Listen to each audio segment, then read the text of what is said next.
ತೆಲುಗು ಟಿವಿ9 ವರದಿಗಾರ ರಂಜಿತ್ ಮೇಲೆ ಹಲ್ಲೆ ಪ್ರಕರಣಕ್ಕೆ ಸಂಬಂಧಪಟ್ಟಾಗೆ ಹಿರಿಯ ನಟ ಮೋಹನ್ ಬಾಬು ಮೇಲೆ ಎಫ್ಐಆರ್ ದಾಖಲಾಗಿದೆ. ಬಿಎನ್ಎಸ್ 109 ಸೆಕ್ಷನ್ ಅಡಿಯಲ್ಲಿ ಕೊಲೆ ಯತ್ನ ಆರೋಪದಡಿಯಲ್ಲಿ ಕೇಸ್ ದಾಖಲಾಗಿದೆ.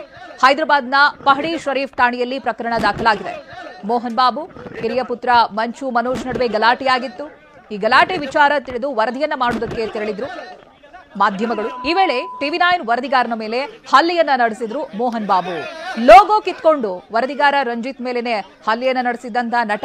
ಪ್ರಕರಣ ಸಂಬಂಧ ನಟ ಮೋಹನ್ ಬಾಬು ವಿರುದ್ಧವಾಗಿ ದೂರು ದಾಖಲಾಗಿದೆ. ದೃಶ್ಯದಲ್ಲಿ ನೀವು ಗಮನಿಸಬಹುದಾಗಿದೆ, ಎಷ್ಟು ಅಗ್ರೆಸಿವ್ ಆಗಿ ಆ ಮೈಕನ್ನ ಕಿತ್ಕೊಂಡು ವರದಿಗಾರನ ಮೇಲೆ ಹಲ್ಲೆಯನ್ನ ಮಾಡ್ತಾರೆ. ಅಲ್ಲಿ ಅವರ ಸಹೋದರ ನಡುವೆನೂ ಗಲಾಟೆಯಾಗಿತ್ತು. ಮೋಹನ್ ಬಾಬು ಹಾಗೆ ಕಿರಿಯ ಪುತ್ರ ಮಂಚು ಮನೋಜ್ ನಡುವೆ ಗಲಾಟೆಯಾಗಿತ್ತು.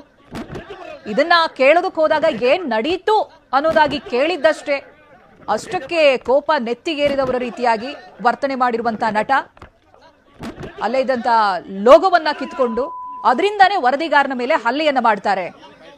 ಇದಕ್ಕೆ ಸಂಬಂಧಪಟ್ಟಾಗಿ ಎಫ್ಐಆರ್ ಕೂಡ ದಾಖಲಾಗಿದೆ.